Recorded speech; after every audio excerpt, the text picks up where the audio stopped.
In the 14th century, the bow is a decisive weapon. In the 15th, the cannon smashes ancient walls, then takes to the open field. The handgun revolutionizes warfare, but the sword is symbol of a warrior tradition that won't die. Everywhere, European gunpowder armies triumph.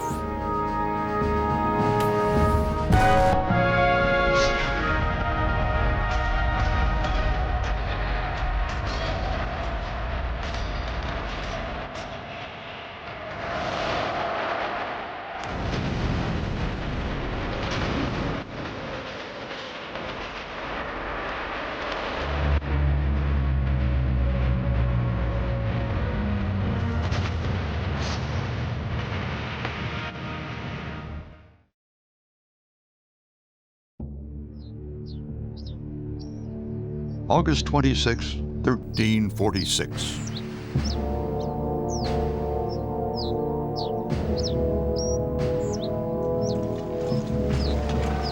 After months of fighting to gain the French crown, the English king, Edward III, draws up his weary army near the village of Crécy in northern France. For 1,000 years, the horseman has dominated the battlefield. The English are outnumbered, but they have faith. Faith in their firepower. Faith in the long bow. Years of fighting the Scots and Welsh have taught Edward new tactics to exploit the longbow's potential. As day breaks at Crécy, Edward set his defenses. He dug holes to trap the French cavalry. He studded his front line with stakes to impale enemy horses.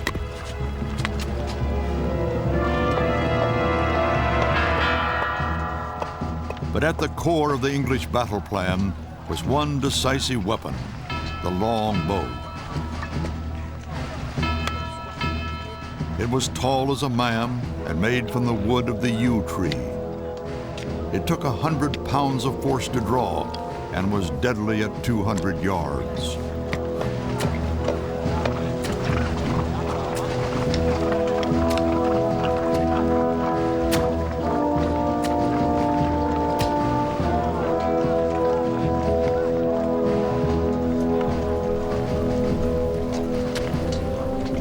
It took more strength to draw than the crossbow, but it could be fired faster and farther. As the English archers prepared for battle, Edward arrived with his knights. But today at Crécy, the English cavalry would not fight on horseback.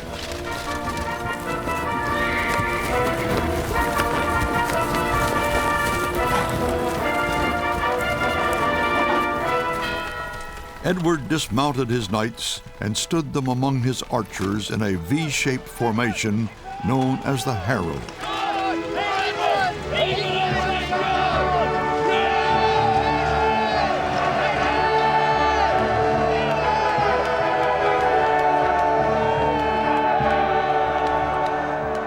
The French were confident of victory.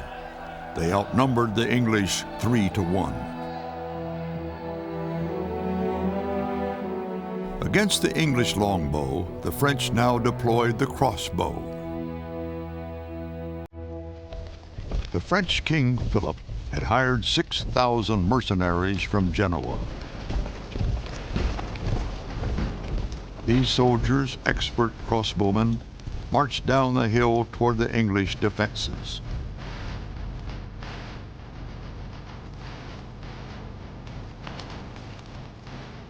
The chronicler of the time, Geoffrey Le Baker, described the scene.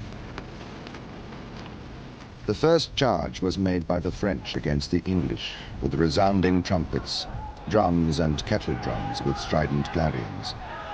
And with shouting almost like thunder, the crossbowmen of the French advanced.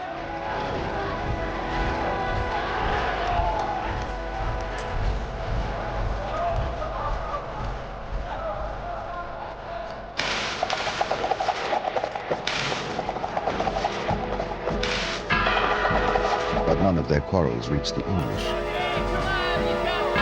The English were out of range of the Genoese crossbows.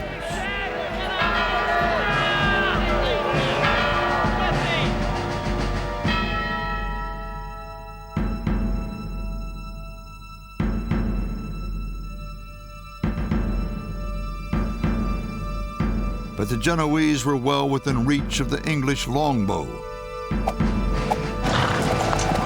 The English archers then advanced one step forward and shot their arrows with such force and quickness that it seemed as if it snowed.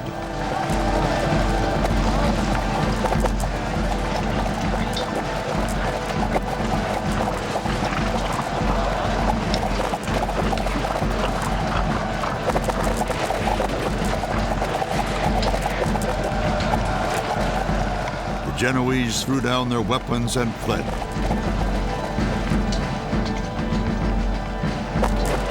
This so disgusted the French king, he ordered his mounted knights to attack.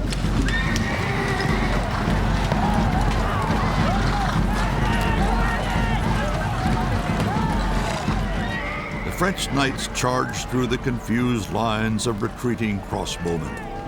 The ground was soft after rain. Within seconds, the French attack became a churning, muddy mass of chainmail, horses, and men, all writhing under the hail of English arrows. The French were in disarray. A few of their knights were driven into the English lines by the sheer impetus of their charge. They were beaten down with axes, lances, and swords. And in the middle of the host, many Frenchmen were crushed to death without any wound, simply by the weight of numbers. After 16 fruitless charges, the French withdrew, utterly defeated. The English remained in battle formation throughout the night.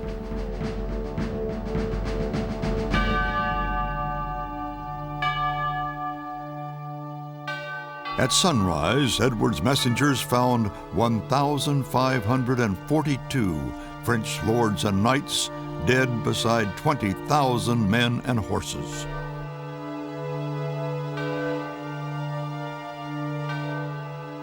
The English lost 2 knights and 80 men. The English victory at Crécy stunned Europe. To the Europeans, English tactics based on the firepower of the longbow came as a complete surprise. A new day was dawning for the infantrymen. The horseman would have a place on the battlefield for centuries to come, but he would no longer dominate as he had for the last 1,000 years. The days of the mounted knight were over. But the whiz of English arrows was not the only sound of firepower at Crécy. Edward had brought to the battle a handful of bombards, early cannon that hurled stone balls. The bombard was loud, inaccurate, and did little more than frighten the French horses.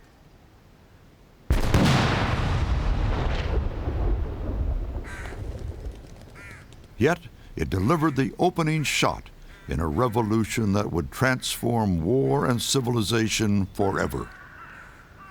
Gunpowder.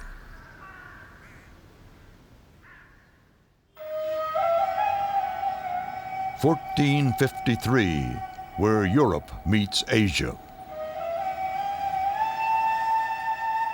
Constantinople. For 1,000 years, this great city has protected Christianity in the East.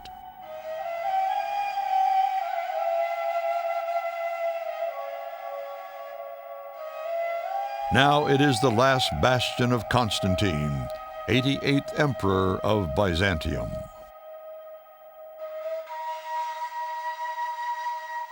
His empire is a Christian island, lapped by the rising tide of Islam.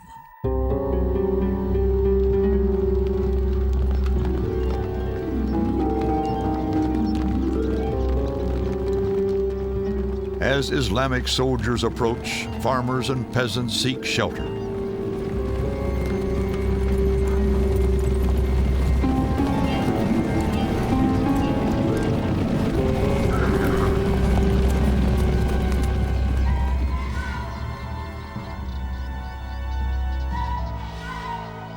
The once great empire has shrunk to the city of Constantinople and the farmland around it.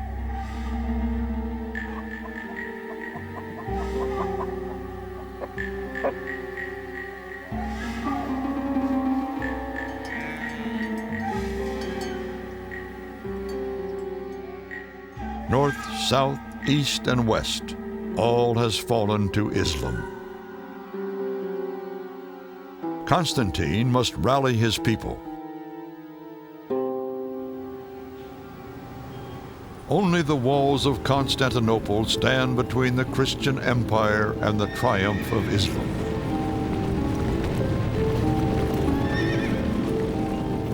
A 130 miles to the northwest, in Adrianople, a young Turkish sultan, Mehmet II, had just become ruler of the Ottomans. He cast his eyes on the greatest prize of all, Constantinople, a prize those before him failed to take. Mehmet was ambitious. He also was interested in new technology. A Hungarian engineer, Urban, brought him plans for a supergun. Mehmet was fascinated. Constantine already had refused Urban's new gun. It was too expensive. Urban built and tested his supergun. It fired an 18-inch diameter granite ball up to a mile, burying itself 6 feet deep in the earth.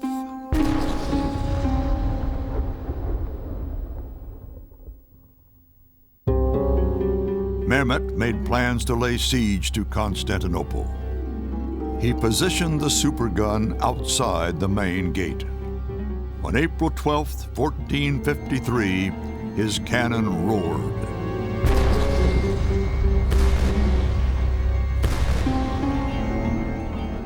The thick city walls that for centuries had protected the Christian capital in the east crumbled in weeks. Mehmet's troops poured into the city. For days they looted and murdered.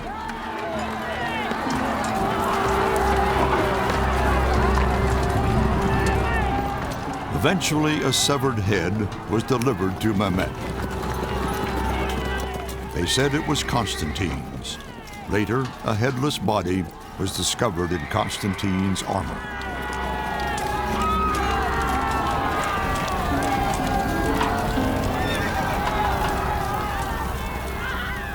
Gunpowder had won Islam a toehold in the West.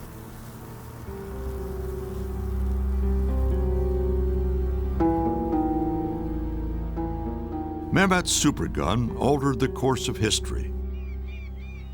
But it wasn't a weapon to be dragged from siege to siege.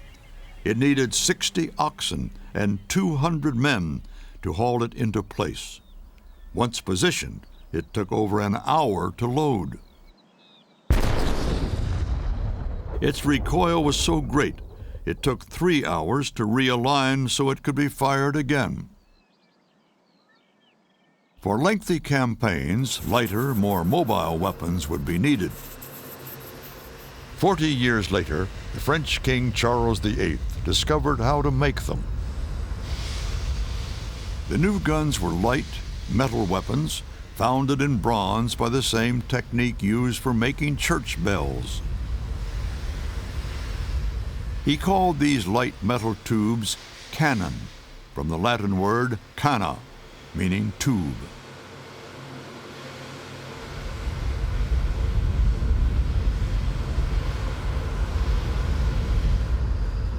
Because they were light, the cannon were mobile, and because they fired iron balls, they were more effective against city walls.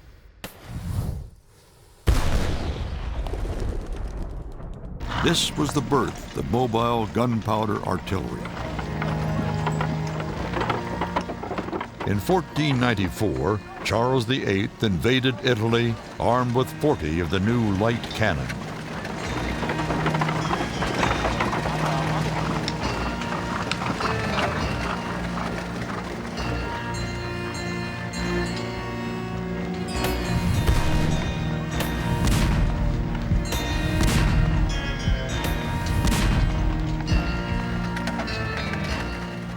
Florentine diplomat and historian Francesco Guicciardini watched his progress.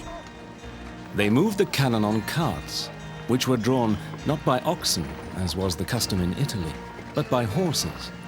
The men and equipment assigned to this work were so skillful that they could almost always keep up with the rest of the army. The cannon were planted against the walls with such speed, the space between the shots was so brief, and the balls flew so speedily and were driven with such force that as much execution was inflicted in a few hours as used to be done in Italy over the same number of days. In a few short weeks, Charles' cannon blasted away the security of centuries.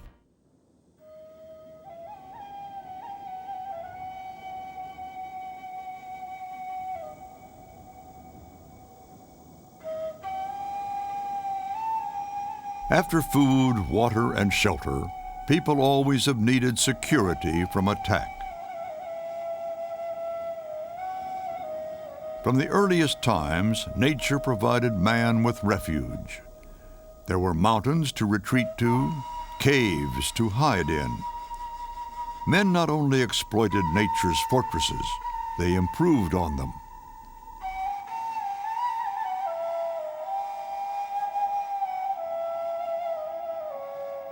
High in the mountains, it was easy to hack out a home from a hole in the rock.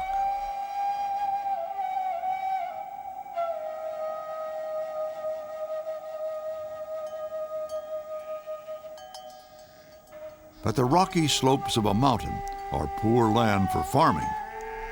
The valleys and lowlands where farmers lived were harder to defend.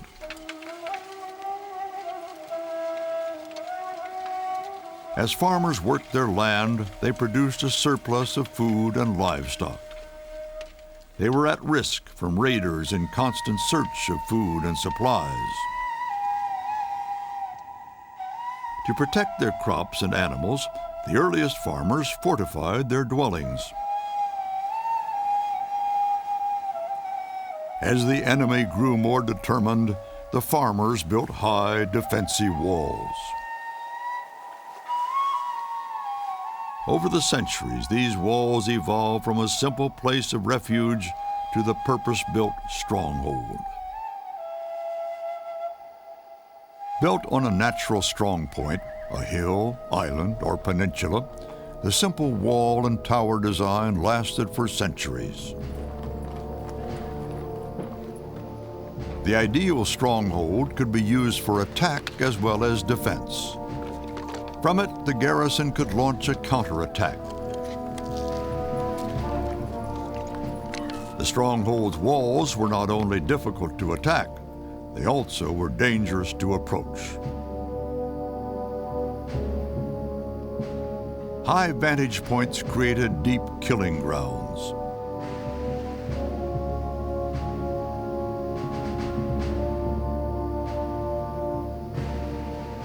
High curtain walls made attackers vulnerable.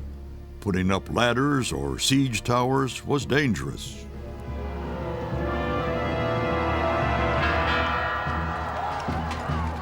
The height of walls was more important than the thickness, as direct attack could often be repulsed given a strong vantage point.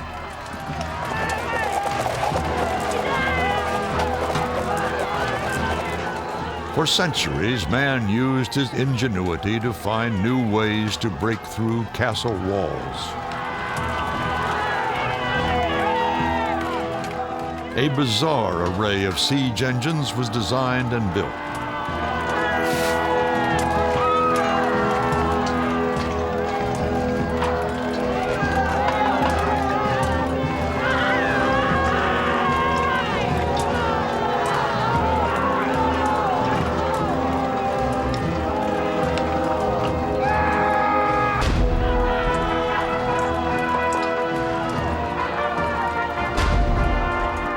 But for all the attackers' ingenuity, those inside the castle usually have the advantage.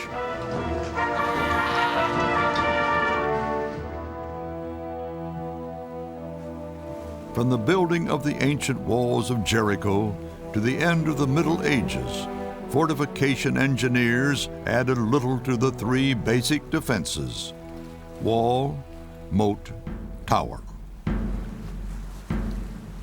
Overnight, the arrival of the cannon made them obsolete.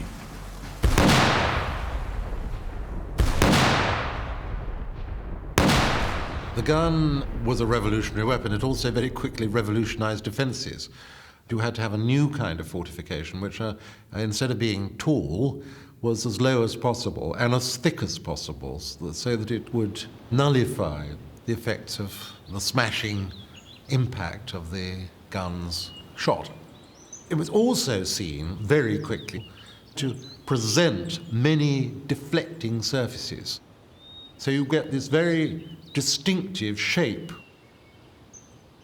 The new defences are technically called artillery forts, but they're often thought of as star forts because in plan they did often resemble stars. And the idea was that the incoming ball would glance off the angles of the star.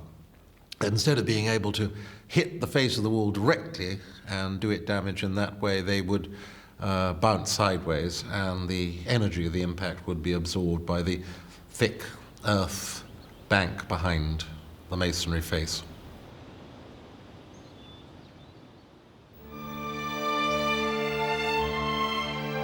This is Berwick-upon-Tweed.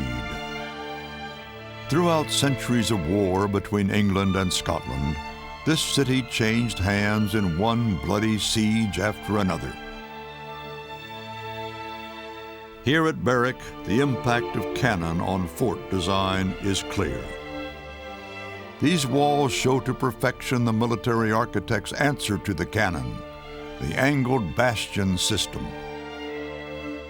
The importance of the bastion was twofold. First of all, it protected the face of the fortress from direct artillery fire. They were also fire bases themselves, from which artillery could return fire against the enemy's besieging artillery, but also defending infantry could bring the attacking infantry under fire from flank and rear and various other angles. The outworks of a fortress composed an extremely dangerous killing zones, a set of killing zones, which were a horrifying area for infantry to find themselves in. You were entering a sort of masonry maze full of what to the attacker's view were dead ends and blind alleys and overhangs. Precipices, really, of lethal masonry or brickwork.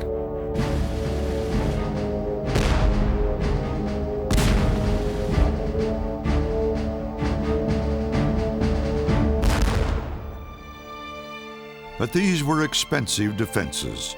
City after city bankrupted itself in the arms race started by the cannon. Fortification was by far the greatest object of state expenditure in the 60s.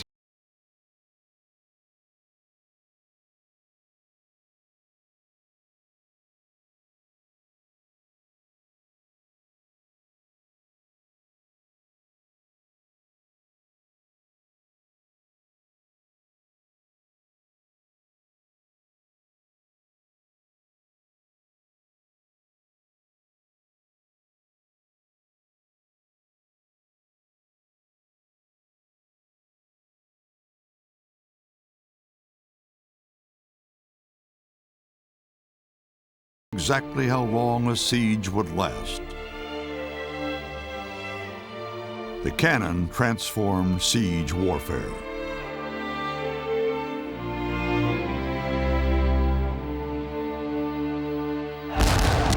The handgun would revolutionize war on the field of battle.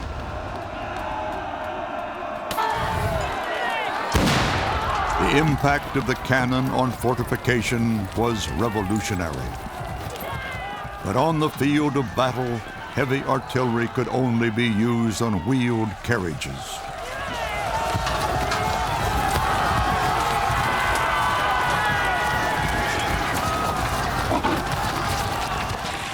Big guns were too slow to keep pace with the tempo of battle.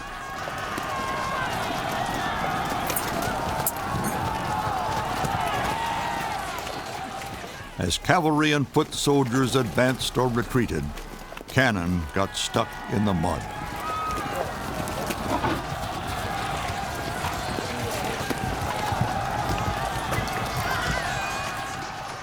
As late as the 16th and 17th century, men still fought like the ancient Greeks.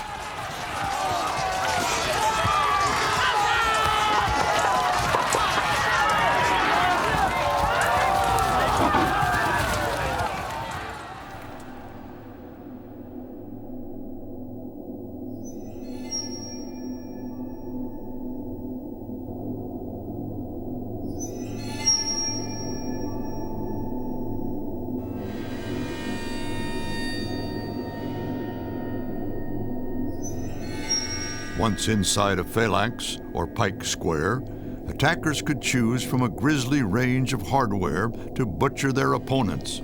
But first, they had to get past the pikes, face to face, steel to steel.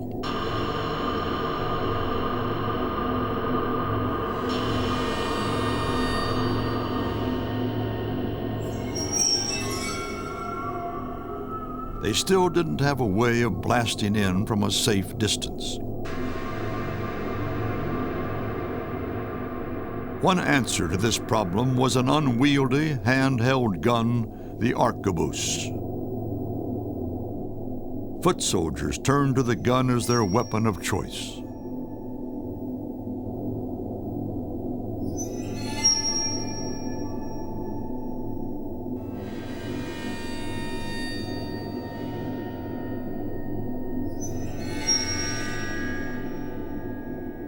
Its transformation from ugly launching tube to finely crafted weapon speaks of the pride with which infantry and cavalry regarded their new weapons.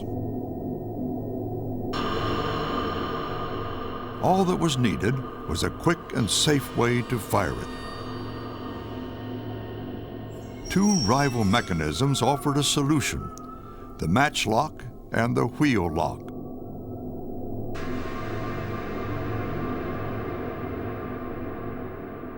The matchlock used a fuse to ignite gunpowder in the flash pan.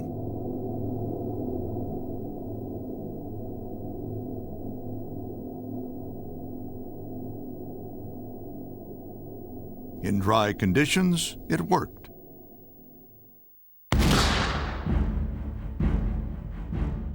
Simpler but more expensive was the wheel lock. It used new clockwork technology to strike a spark from a small piece of iron pyrite.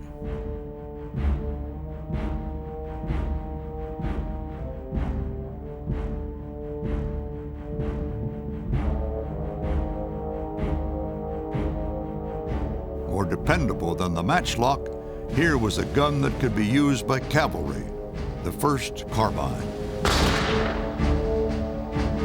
Simpler still was the flintlock, which struck the vital spark from flint and steel. Simplicity won, and for the next 200 years, pistols and rifles would be fired this way. The gun was coming of age. The gun, like the longbow, could pierce armor, but for accuracy, range, and rate of fire, it was still inferior.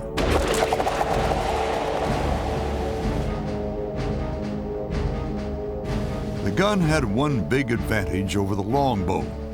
The skill and sheer strength needed to draw a bow demanded years of daily practice. A gunner could be trained in weeks.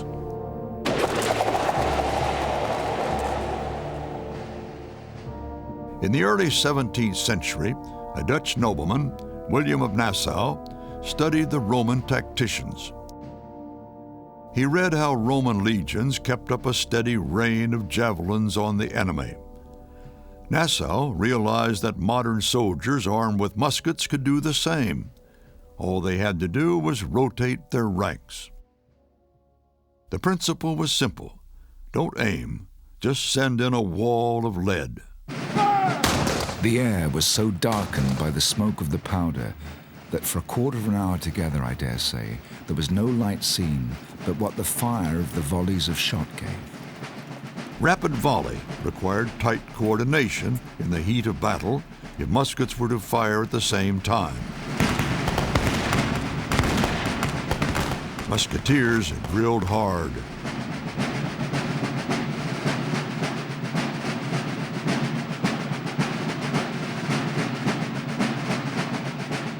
The faster they could fire, reload, and fire again, the more deadly they were.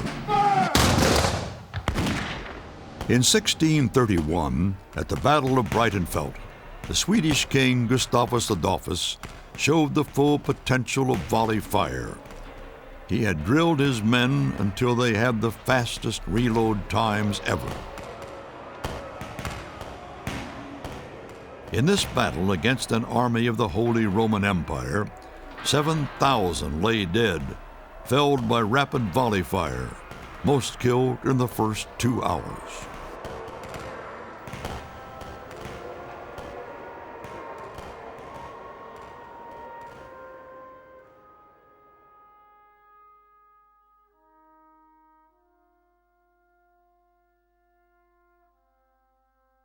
Toward the end of the 17th century, rulers began to pay more attention to Army medical care.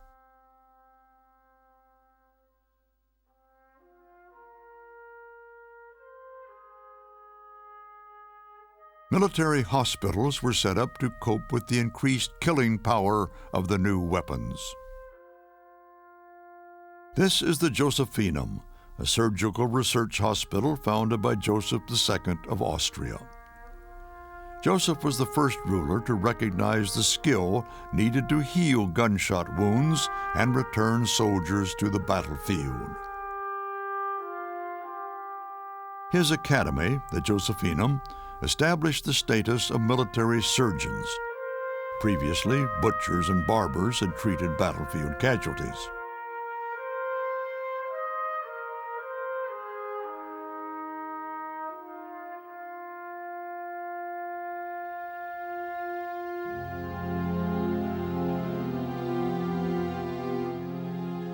The Josephinum developed standardized instruments and manuals that became the model for field surgery worldwide.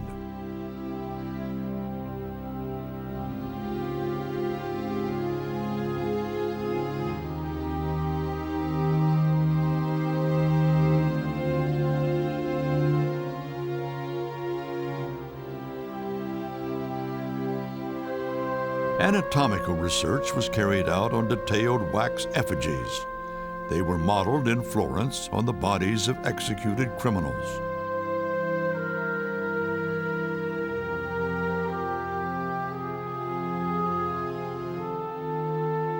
Swords, pikes, and lances inflicted flesh wounds which could be understood at a glance by the surgeon. A gunshot wound demanded that the hidden path of a bullet be traced inside the cavities of the human body before it could be extracted.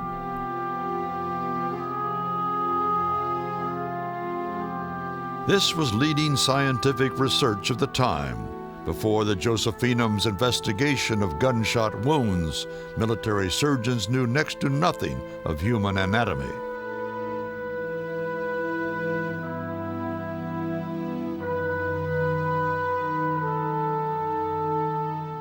Relentlessly, the gun was driving man's advances in surgery, in engineering, and in efficient killing.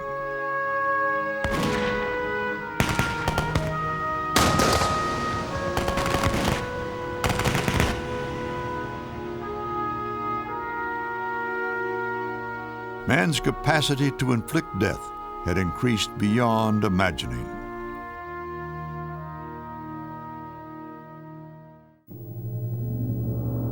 In 1575, Japan is a lawless country.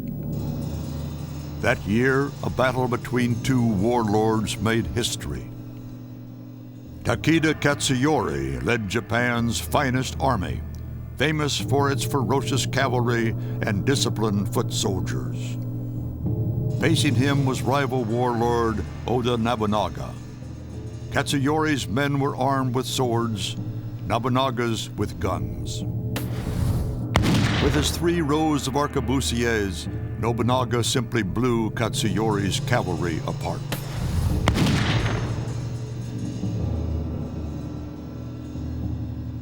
Japan saw the power of the gun. It played a major role in the wars to unify the country. Then something extraordinary happened.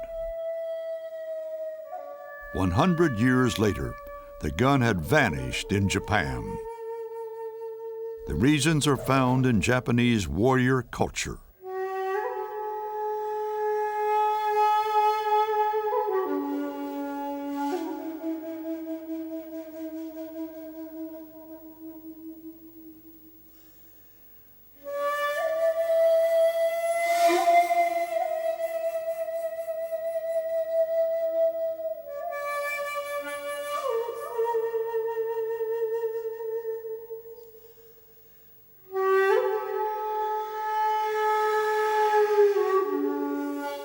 While the sword always had been important to the Western warrior, in Japan it was cult.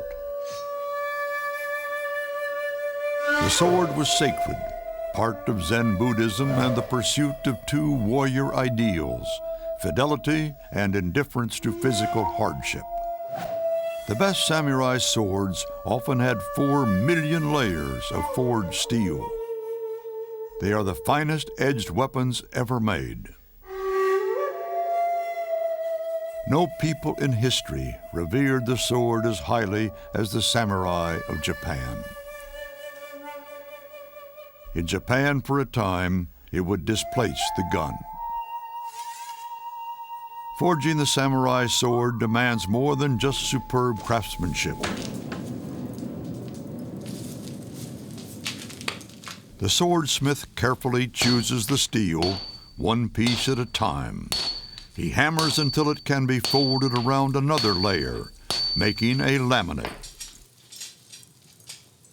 But for a proper Japanese sword, you have to work the raw material yourself. You have to make your own raw material. You see, a good sword must be made with good ingredients. It is the most basic part of the process and takes a lot of time and concentration. It is the most fundamental part, so if you get this wrong, you lose everything.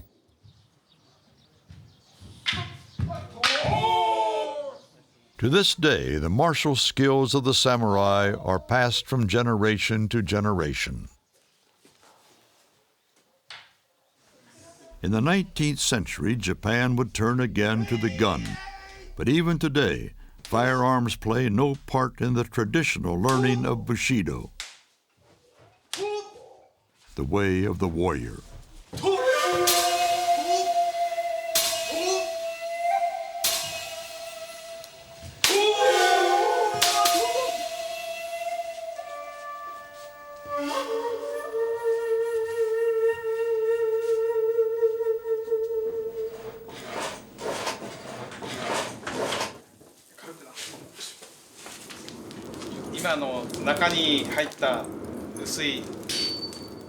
The thin piece of hagane that goes inside is low in carbon content and malleable.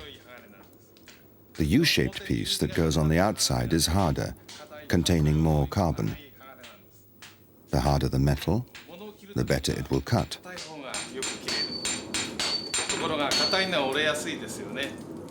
But that means it will also be brittle. That's why you need the more malleable metal inside. This is the traditional recipe for a sword which both cuts well and does not break.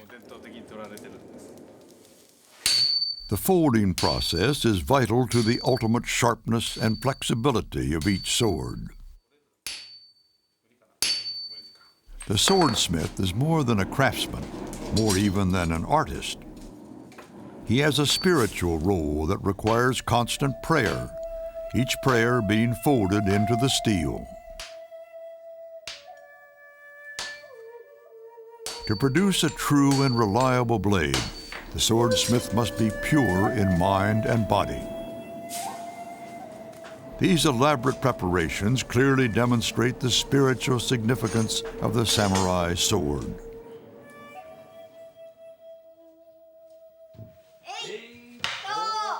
This school, Maniwa Nenyu, has continued unbroken for 21 generations in the Higuchi family.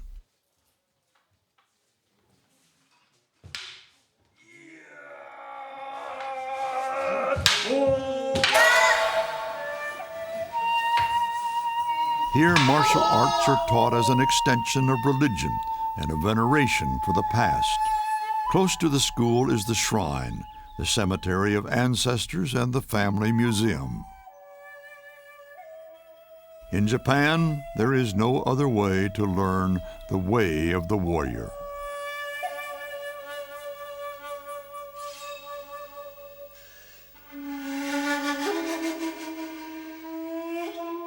The Japanese outlawed the gun because it threatened the status of the warrior swordsman. But as an island nation, the Japanese could easily enforce a ban on firearms. With laws to protect it, the cult of the sword continued, unchallenged, for another 250 years. The swordsmith's art tells us more about why Japan gave up the gun. All the ingredients used to make the blade are elemental. Straw to prevent the metal from overheating, carbon, fire, water to conform with the Japanese belief in the importance of unity with nature and natural forces.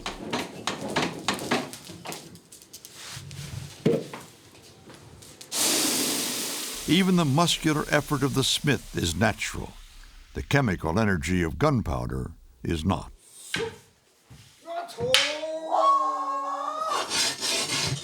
Gunpowder reached Japan when tradition and religion enjoyed great respect.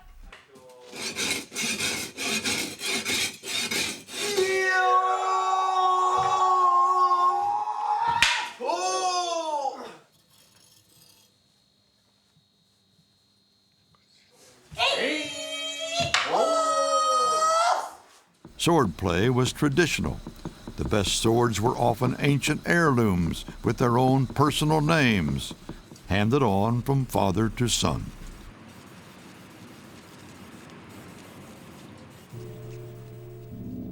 It was customary to test the quality of new blades on the corpses of executed criminals.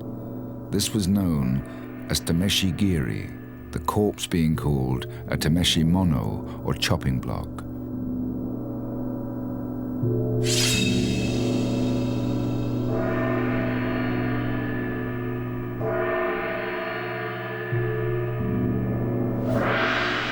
Swordsmiths used to go to the execution ground, bringing with them blades they wanted to try out, and the servants in charge of the place would pile corpses on one another.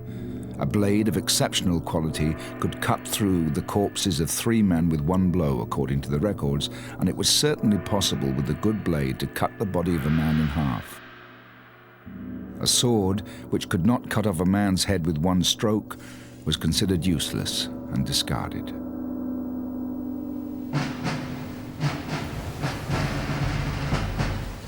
In 1854, almost 300 years after the Battle of Nagashino, the ships of U.S. Commodore Perry arrived in Tokyo Bay bearing guns. America was only 7 years away from its bitter and all-consuming Civil War.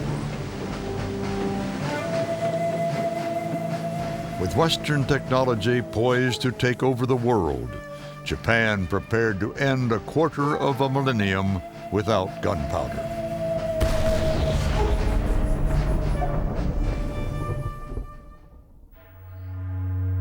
"500 years ago, the greatest empire in the Americas thrived here.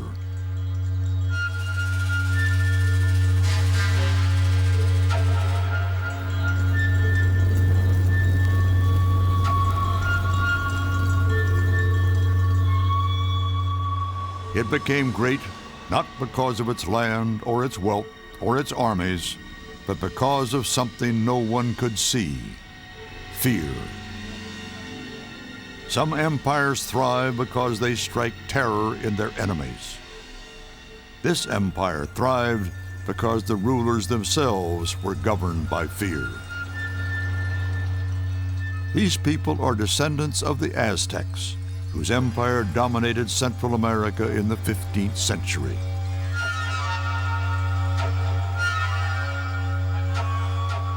The Aztecs worshiped the sun.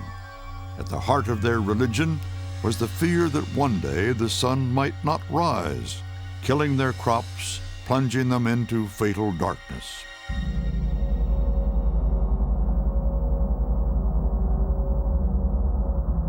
To ensure the daily reappearance of their life force, the Aztecs sacrificed to the sun god on a grand scale.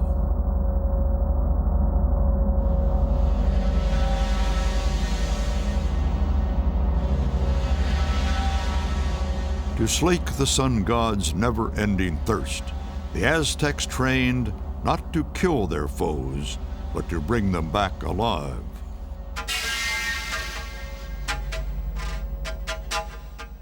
Aztec warfare required extraordinary courage. It is more difficult and dangerous to capture an enemy than to kill him. The Aztecs' weapons were designed to wound, not to kill. Wooden swords and clubs, edged with stone. Every opponent of the Aztecs knew his fate if captured. The Aztecs would single out their victim on the battlefield. He would be chosen for his physical fitness. He would then be lamed, grabbed by the hair, and disarmed. Bound hand and foot, he was carried back to the Aztec capital, Tenochtitlan. Here the prisoner was treated like a king, served the finest food, given drink, women, everything for his comfort. But all the while the Aztecs gently teased him about his fate.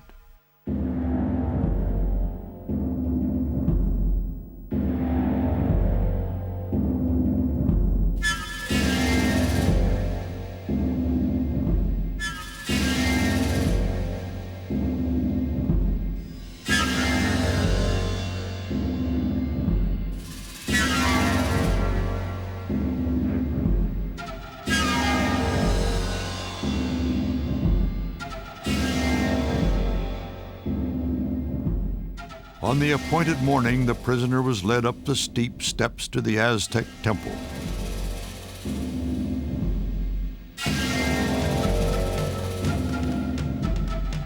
Taken to the altar and bent backwards over the altar stone. There his chest was slit open by the priests, his living heart torn from his body and hurled into a burning crucible.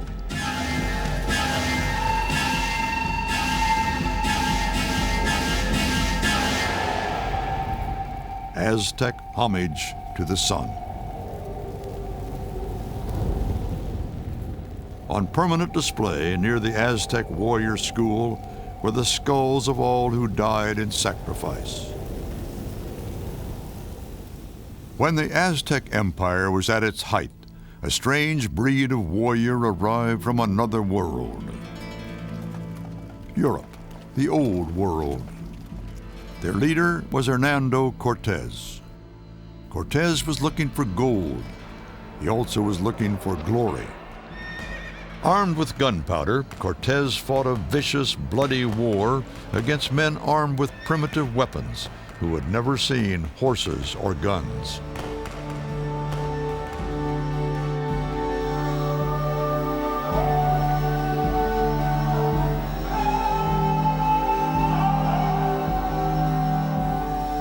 The Aztec king described meeting Cortés's army. He began to be afraid. He marveled at hearing the business of the artillery, especially the thunderous sounds that burst the eardrums and the stench of the powder. There was bitter fighting in the complex canal system around what is now Mexico City. The Aztecs moved quickly from place to place in small carved wooden boats, throwing up temporary bridges, then retracting them to confound the Spanish. The Aztec soldiers took many Spanish prisoners and many Spanish heads. They even took the heads of the Spanish horses.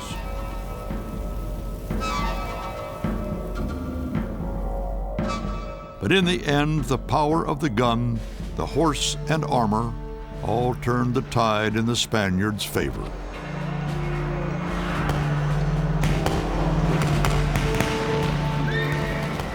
By 1521, the Aztec capital lay in ruins, destroyed by Cortez's guns.